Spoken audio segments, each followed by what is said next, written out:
The Clearwater Bay Resort stretched across 12 acres of prime beachfront on the North Carolina coast. White sand beaches, infinity pools, a five-star restaurant, and rooms starting at $800 per night. It was the perfect place for my family to flaunt their success. I'd owned it for 3 years, though they had no idea. The family reunion invitation had arrived 6 weeks ago. My mother's elegant handwriting announcing that this year's gathering would be at an exclusive coastal resort. The subtext was clear: come ready to be impressed and to feel inadequate. I arrived on Friday afternoon in my usual style: jeans, a comfortable t-shirt, and my Honda Civic, pulling into the circular drive behind a parade of Mercedes, BMWs, and Teslas. The valet gave my car a subtle look of disdain before handing me a ticket. "Enjoy your stay," he said with polite dismissal, clearly judging my vehicle. I smiled and walked inside. The lobby was stunning: soaring ceilings, ocean views, and marble floors that caught the afternoon light. I'd approved the redesign myself 2 years ago, but my family would never know. To them, I was still Emily, the family underachiever with the boring computer job. "Emily, over here." My mother waved from a cluster of chairs near the windows, surrounded by aunts, uncles, and cousins.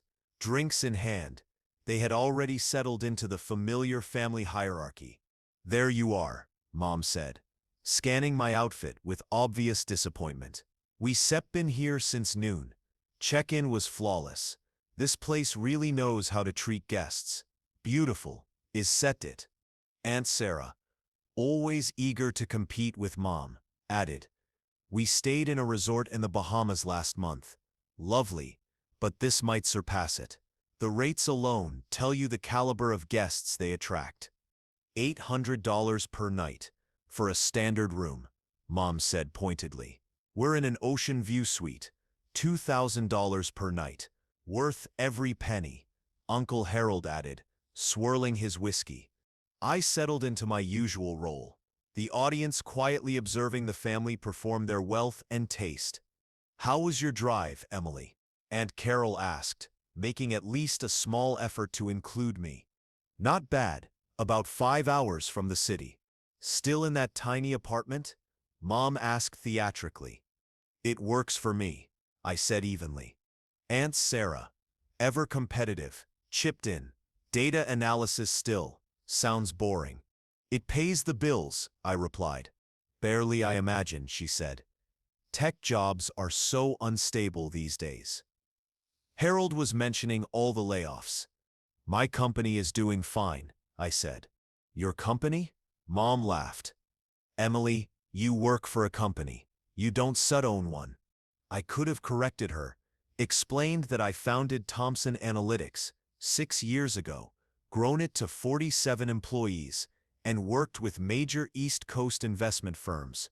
But I knew the conversation would go nowhere. "By mistake," I said instead.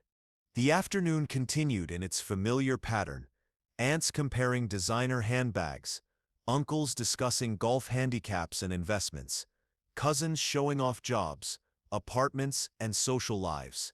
I mostly listened, chiming in politely when necessary. "Dinner is at 7, Mom announced at 6. Dress appropriately. This isn't a casual beach shack." The glance at me was unmistakable. I assured her I had something suitable. Back in my room, a suite I'd reserved discreetly, I changed into a simple black dress, worth more than many people's monthly rent. Quality clothing was one of the few ways I acknowledged my actual financial status, though I rarely wore it around family.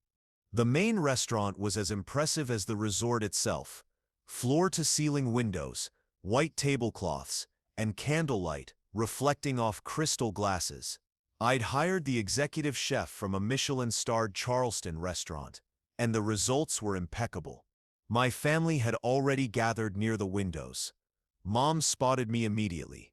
"Emily, there you are. We were just discussing the wine list. Impressive selection."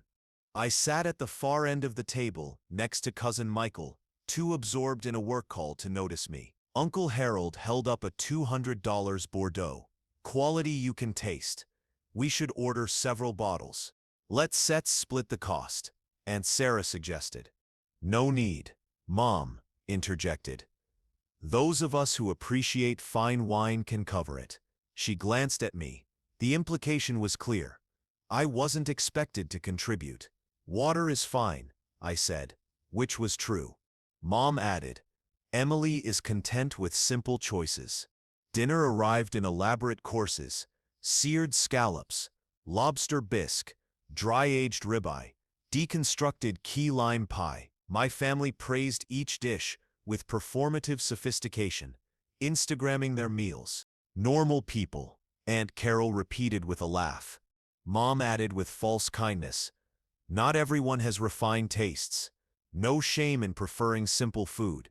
I ate quietly, perfectly aware that the luxury I'd arranged surpassed anything they could appreciate. Uncle Harold mused, you can truly enjoy luxury until you earned it. Aunt Sarah agreed. Anyone can go into debt to appear successful. Real belonging comes from security and freedom. Conversation turned to family investments. Jessica asked about buying vacation property nearby. Harold dismissed the idea. Luxury resorts like this are usually corporate-owned. I sipped my water. A place like this would be nice to call our own, Mom added. Though this level of property is beyond most people's reach, Aunt Sarah corrected. Beyond some people's reach, others of us are doing quite well. The topic inevitably returned to me. Still in that studio apartment? Uncle Harold asked with forced joviality. 1 bedroom, I corrected. And driving that old Honda, he said. Reliable, I suppose. When you steer on a budget, reliability matters more than comfort or style. It sets a different path, I said evenly.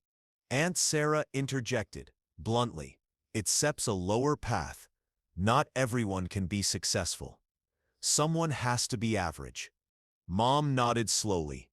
Accepted. Emily one step reached the heights we hoped for. She steps content with less. That step's fine. Different people have different capacities. The table fell silent. Everyone either stared or avoided eye contact. Mom continued. We support each other regardless of success. Even if you can contribute financially, your presence still matters. Aunt Sarah quickly added, we still divide the costs among those who can afford it. Mom turned to me. Don't worry, we still cover your share. I don't need help, I said calmly. Honey, Mom said gently. We seen your apartment and car. Accepting help is no shame. Pride, Aunt Sarah said sadly. That's the problem with young people today. I felt the familiar frustration. No matter what I said, they had already decided who I was. Mom concluded firmly.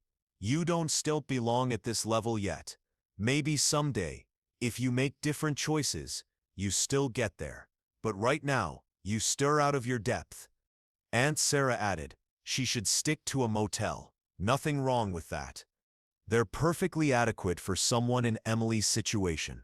The restaurant seemed to quiet down, though that may have been my imagination. I noticed a few nearby diners glancing our way. You know what? I said standing. Maybe you stir right. Maybe I should. Miss Thompson. Richard Chin interrupted, standing beside the table. He was 58, had managed luxury properties worldwide, and had been my first major hire when I bought Clearwater Bay 3 years ago. Yes, I said. I apologize for interrupting, he said smoothly. But there's a matter requiring your attention. The contractors finished the spa renovations, and they need your approval before landscaping can proceed. The table went silent. Contractors? Mom murmured. Richard didn't acknowledge her, focused entirely on me. Also, the architect sent final plans for the new beachfront villas. They're in my office whenever you're ready. The quarterly financial reports came in today. Revenue is up 18% from last quarter. The restaurant operates at capacity most nights, fully booked for the next 6 months. That's excellent news, I said. Of course. Your usual suite is prepared for the rest of your stay. I know you booked the ocean view room, but your private residence is always available if you prefer. Ocean view is fine, I replied. Will you attend the staff meeting tomorrow? Management would value your input on the expansion plans. I shall be there. Richard nodded, then paused. Forgive me, but are these guests bothering you? I can move them if needed. That one set be necessary, I said. They set for family. Ah, of course. Enjoy your dinner. He walked away, leaving our table in stunned silence. Mom's face was white, and Sarah's mouth hung open. Uncle Harold looked struck.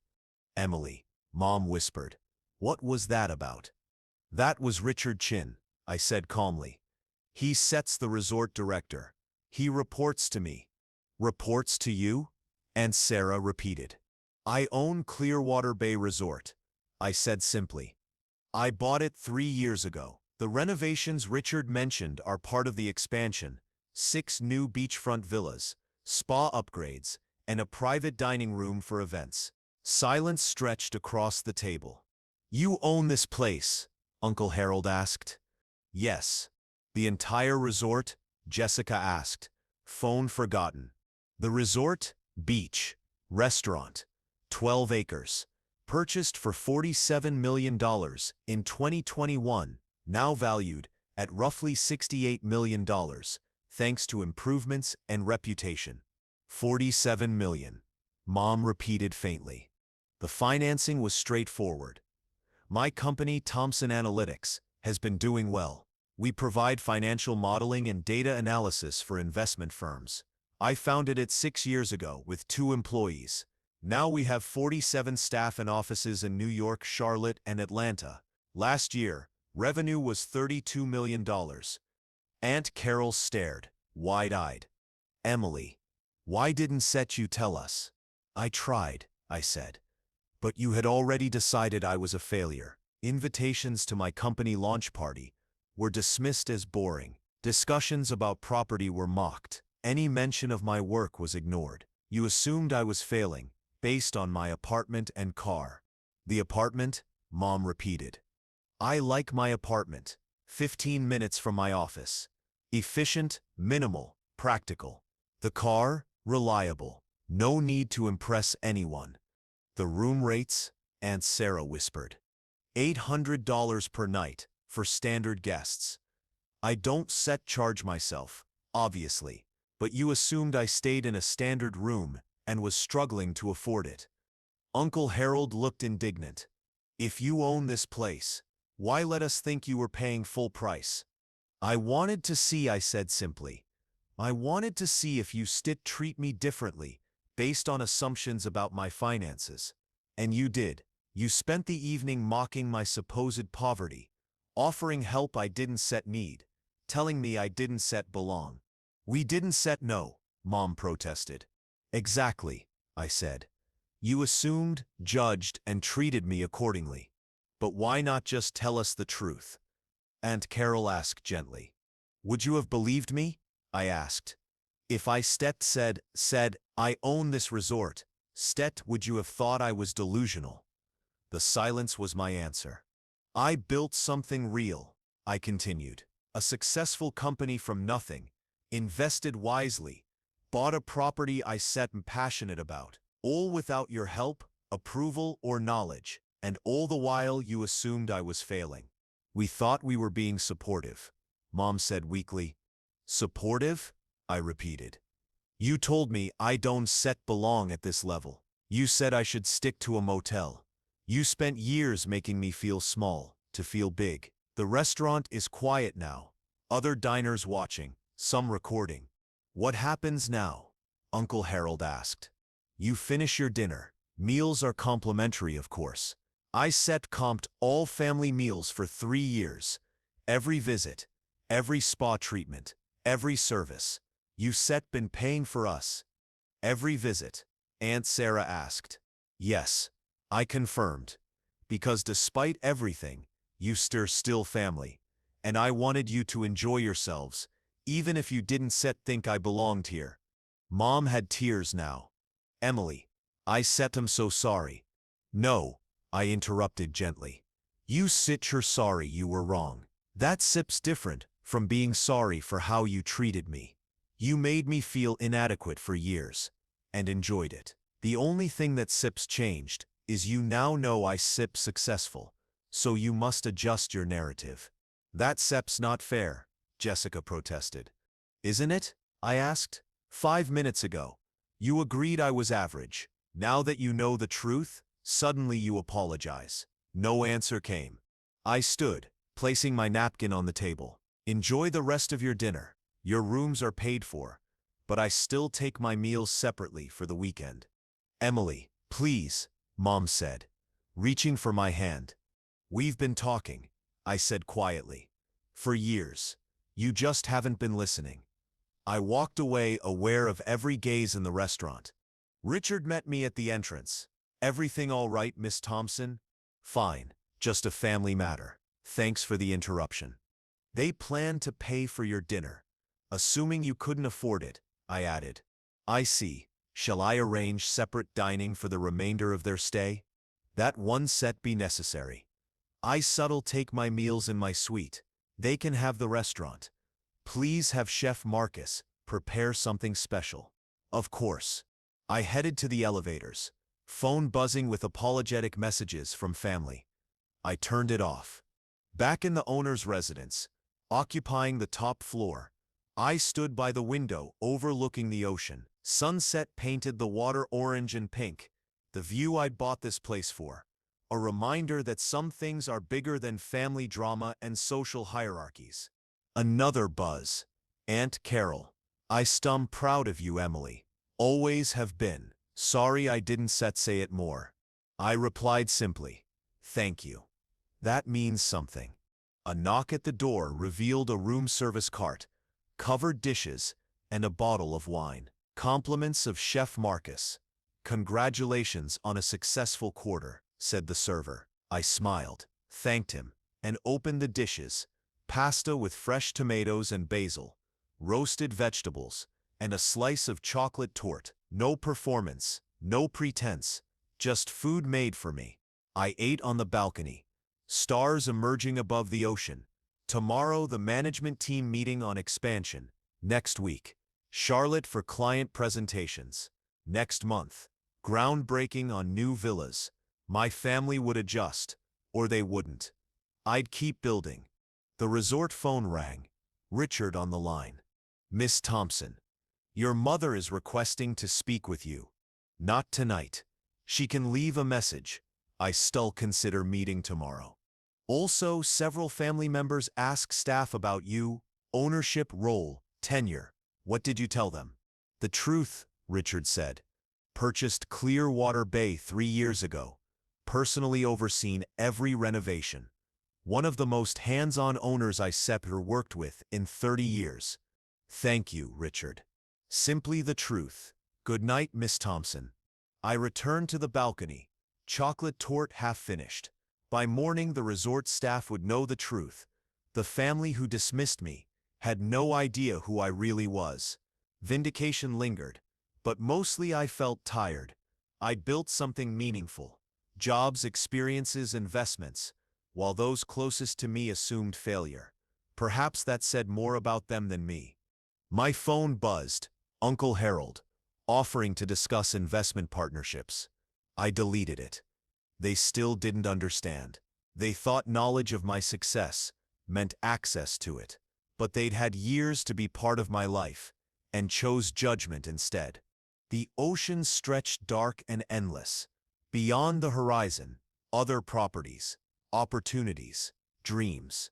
I would build them alone if I had to. I always had.